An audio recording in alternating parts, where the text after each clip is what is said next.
1 লাখ চাকৰি হোৱাৰ পিছত নিয়ম মতে মই ৰখি যাব লাগিছিল, কিন্তু মই যদি ৰখি যাওঁ নিবনুৱা ল'ৰাবিলাকেতো মনটো ভাঙি যাব। গতিকে ৯৫,০০০ চাকৰি দি লগে লগে আকৌ ৩৫,০০০ চাকৰি নতুন এডভাৰটাইজ আমি উলিয়াই দিলো। এতিয়া ল'ৰাবিলাকে চাব, মদ পানী খোৱা কমিছে, ৰাতিপুৱা ফিল্ডত দৌৰি থাকে ষ্টেডিয়ামত, বোলে কিয় পুলিচৰ ইণ্টাৰভিউ মাৰিব লাগিব।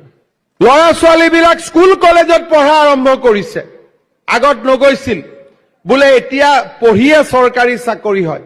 3rd গ্ৰেড 4th গ্ৰেডৰ চাকৰি ওলাইছে, শিক্ষকৰ চাকৰি ওলাইছে, আমি পঢ়িব লাগে। আগতে বাগিচা লৰাই 2টা মেডিকেল সিট পাইছিল, এতিয়া 30টা 40টাকৈ মেডিকেল সিট পায়।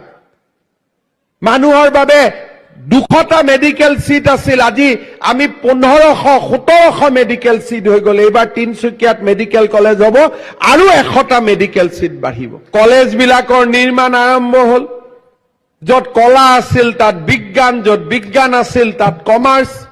এতিয়া আমি নতুনকৈ হাতত লৈছো যে আমাৰ যিমান চৰকাৰী হাইস্কুল আছে তাত আমি 7 কোটি 8 কোটি টকাকৈ খৰচ কৰি প্ৰত্যেক বছৰতে আমি এই হাইস্কুলবিলাক বনাই যাম, যাতে ডন বস্কো, সেন্ট মেৰিজতকৈ আমাৰ স্কুলবিলাক বেছি ভাল হয়।